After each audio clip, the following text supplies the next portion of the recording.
Varian Asus TUF emang banyak dan agak bikin sedikit pusing, apalagi dari kode namanya hampir sama dan bikin otak tambah miring. Di video kali ini kita akan membahas semua varian Asus TUF yang lagi booming dan mana yang paling cocok buat kalian yang mayoritas anak gaming. Ya udah, diam dan jangan bergeming. Selamat menonton.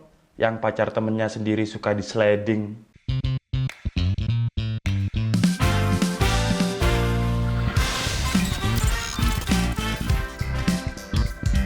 Hai Andika, guys, di sini banyak banget yang tanya ke saya baik di DM atau di kolom komentar di ID tentang varian Asus TUF series.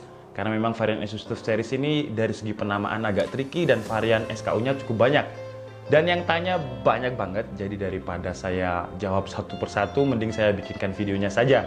Di video kali ini saya akan memberikan rekomendasi kepada kalian tentang Asus TUF series, mana yang paling terbaik dan mana yang paling cocok untuk kalian beli sesuai dengan kebutuhan kalian. Tapi sebelum kita mulai videonya, buat kalian yang belum makan, jangan lupa makan. Kalau udah makan, langsung aja subscribe channel ini.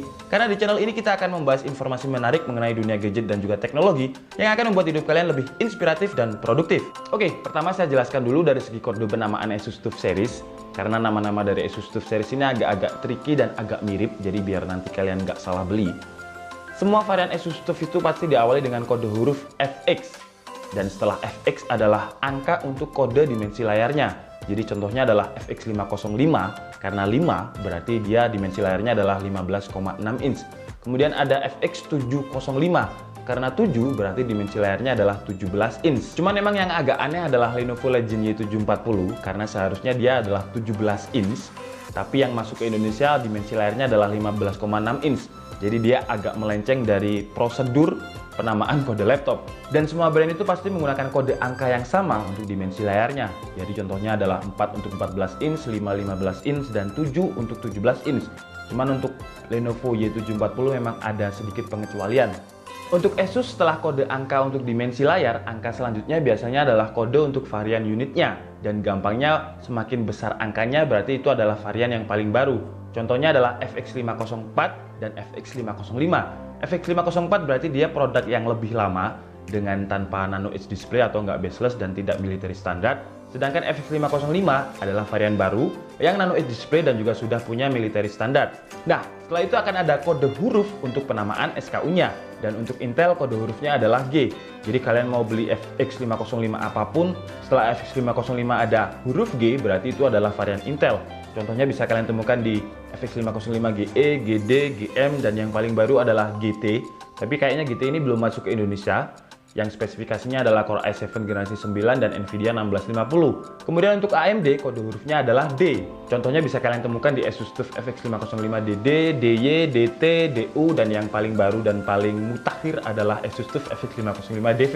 Oke, dari sini kalian udah paham ya dari segi kode penamaan Asus TUF series, jadi nanti kalian nggak akan salah beli. Dan untuk yang varian kode huruf G atau tim Intel, tim biru, menurut saya untuk varian yang GE, GD, dan juga GM, saya nggak merekomendasikan untuk kalian beli saat ini. Kenapa nggak saya rekomendasikan? Apakah produk-produk ini jelek? Nggak jelek. Tapi gini, untuk varian GE, GD, dan juga GM, itu masih menggunakan Core i7 generasi ke-8 dan juga GTX 10 series, yang harganya tipis-tipis dengan Core i7 generasi ke-9 dan juga 1650. Contohnya bisa kalian temukan di XP Pavilion Gaming 2019 yang harganya itu sekitar 14 juta sekian, sudah pakai Core i7 generasi 9 dan 1650. Harganya ini relatif sama dengan varian GE, GD, dan juga GM yang spesifikasinya satu langkah tertinggal di belakang gitu. Jadi bukannya nggak worth it untuk dibeli, cuman kalau dari segi harga sayang gitu loh. Selisihnya cuman sedikit, kalian dapat satu langkah spesifikasi yang lebih bagus. Jadi untuk varian yang di Intel ini, kecuali di seri GT ya, kalau di FX505 GT sudah pakai Intel Core i7 generasi 9 dan 1650. Cuman karena belum masuk Indonesia, jadi harga SRP-nya berapa saya juga belum tahu. Jadi sekali lagi bukannya saya menjelekkan produk GE, GD, dan juga GM dari Asus TUF series, cuman dari segi harga udah nggak best value lagi. Karena udah ada laptop-laptop baru yang spesifikasinya satu langkah lebih baik dengan harga yang relatif sama. Sekarang kita bahas untuk yang kode hurufnya adalah D, yang berarti D di sini adalah AMD Ryzen. Jadi misalkan kalian temukan FX 505 dadang, diding, dudung, diding, pokoknya setelah FX 505 itu hurufnya D, berarti dia pakai SKU Ryzen. Contohnya bisa kalian temukan di FX 505 DD, DT, DY, DU, dan juga DV. Nah, pertanyaan yang paling sering diajukan adalah untuk yang varian Ryzen ini. Untuk varian kode huruf G atau Intel, ya ada, cuman nggak terlalu banyak seperti di varian SKU Ryzen ini. Dan tanyanya itu pasti, Bang, di antara semua varian AMD Ryzen di FX 505, mana yang paling terbaik dan cocok untuk saya? Kalau kalian tanyanya mana yang terbaik, gampangnya ya kalian cari aja yang harganya paling mahal. Karena nggak mungkin Asus memberikan spesifikasi rendah dengan harga yang mahal. Contohnya Asus nggak mungkin memberikan harga yang mahal di Asus TUF FX 505DD varian AMD Ryzen yang paling spesifikasinya rendah yang harganya 10 jutaan dibandingkan dengan Asus TUF FX 505DV dengan varian RTX 2060. Tapi kalau kalian tanyanya mana yang terbaik dan mana yang paling cocok dengan kebutuhan dan juga kegiatan kalian, saya akan breakdown dulu secara singkat biar videonya juga nggak terlalu panjang. Dan mari kita urutkan dari yang paling murah dulu. Yang paling murah dari semua varian Asus TUF FX 505 yang SKU AMD adalah Asus TUF FX 505DD dengan spesifikasinya Ryzen 5 3550H digandengkan dengan Nvidia 1050 GTX dengan VRAM 3GB yang harganya itu sekitar 10 jutaan. Dan menurut saya Asus TUF FX 505DD ini adalah laptop gaming dengan best value karena dari segi harga dan juga spesifikasi nggak imbang, atau gampangnya laptop ini adalah laptop gaming yang terlalu murah karena belum ada brand kompetitor lain yang bisa menawarkan dengan spesifikasi dan juga harga yang sama. Kemudian yang kedua ada Asus TUF FX 505DY yang harganya relatif sama di angka 10 jutaan, cuman lebih mahal FX 505DY sedikit. Dengan bedanya adalah graphic card. Kalau FX 505DD pakai 1053GB, di FX 505DY itu pakai Radeon RX 560 dengan VRAM 4GB. Kemudian yang ketiga ada Asus TUF FX 505DT yang ada 2 SKU yaitu Ryzen 5 3550H dan Ryzen 7 3750H. Untuk Ryzen 5 harganya sekitar 11 jutaan dan untuk yang Ryzen 7 harganya sekitar 13 jutaan. Untuk spesifikasi lainnya sama termasuk grafik cardnya dia pakai 1650 4GB. Kemudian yang keempat ada Asus TUF FX 505DU yang harganya sekitar 15 jutaan dan spesifikasinya ini selisihnya lumayan dengan adik-adiknya tadi dengan layarnya 120Hz, kemudian storage-nya pakai SSD NVMe 512GB dan grafik card-nya pakai 1660 Ti non-Max Q atau yang bukan versi low power. Yang terakhir ada Asus TUF FX 505DV. Ini yang kelima berarti ya. Asus TUF FX 505DV ini sebenarnya sama dengan Asus TUF FX 505DU dengan selisih harganya 1 juta. Jadi yang DV ini harganya sekitar 16 jutaan.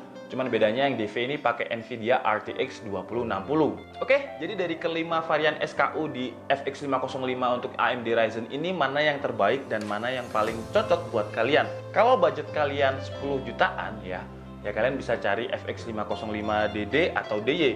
Karena menurut saya dua SKU untuk DD dan DY ini hampir sama, bedanya hanya di jumlah VRAM. Jadi kalau misalkan DD itu dia pakai 1050 dengan VRAM 3GB, tapi kalau DY dia pakai RX 560 dengan VRAM 4GB.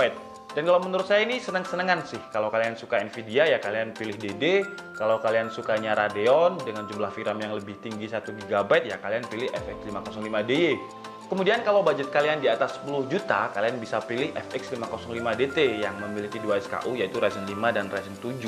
Cuman, menurut saya Ryzen 5 dan Ryzen 7 di FX 505DT ini pengaruh performanya nggak terlalu signifikan dengan selisih harga yang hampir 2 juta. Jadi untuk yang Ryzen 5 kan harganya sekitar 11 juta, untuk yang Ryzen 7 harganya sekitar 13 juta dengan graphic card yang sama yaitu 1650. Cuman saya udah pernah tes dan Ryzen 5-nya DT dan Ryzen 7-nya DT ini performanya nggak terlalu signifikan. Jadi kalau menurut saya lebih prefer yang Ryzen 5, kemudian sisa budgetnya bisa kalian gunakan untuk upgrade RAM maupun SSD. Karena untuk DT ini RAM-nya masih single channel dan EPU AMD itu sangat butuh RAM dengan settingan dual channel. Terakhir ada Asus TUF FX 505DU dan juga DV yang dari segi spesifikasi semuanya sama. Layarnya 120Hz, SSD 512GB. Bedanya hanya di grafik card. Kalau DU itu dia pakai 1660 Ti, sementara DV dia pakai RTX 2060. Selisihnya 1 juta. Kalau DU tadi 15 juta, DV 16 juta. Dan kalau saya akan langsung milih RTX 2060 Kenapa? Karena dengan selisih 1 juta saja kalian bisa menikmati sensasi real-time tracing.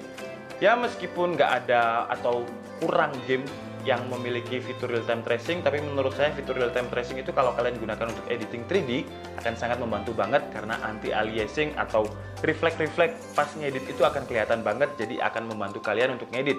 Tapi kalau memang kalian nggak butuh sensor real-time tracing yang ada di RTX, ya kalian ambil aja Asus TUF FX505DU. Karena menurut saya sih mubazir aja kalau kalian pakai RTX tapi kalian nggak gunakan fitur real-time tracing dari RTX. Dan selisih harganya, selisih budgetnya 1 juta tadi kalian bisa gunakan untuk upgrade RAM yang karena semua varian Asus TUF itu RAM-nya single channel jadi belum dual channel, dan Asus TUF yang pakai AMD saran saya sih pakai settingan RAM yang dual channel karena performa EPU dari AMD akan lebih optimal kalau pakai RAM dengan settingan dual channel. Oke guys, jadi cukup segitu aja video kita kali ini. Semoga video ini bisa menjawab rasa penasaran dan juga pertanyaan kalian. Maaf saya nggak bisa jawab pertanyaan satu-satu, tapi semoga video ini bisa menjawabnya. Dan buat kalian yang mungkin punya Asus TUF series, bisa share pengalamannya di kolom komentar biar bisa membantu yang lain yang mungkin pengen beli Asus TUF series. Oke, jadi cukup segitu aja video kita kali ini. Saya minta maaf kalau ada kesalahan dalam penyampaian informasi. Seperti biasa, kalian bisa mengkoreksinya di kolom komentar. Saya Andika Sidabudi and see you on the next video. Bye-bye!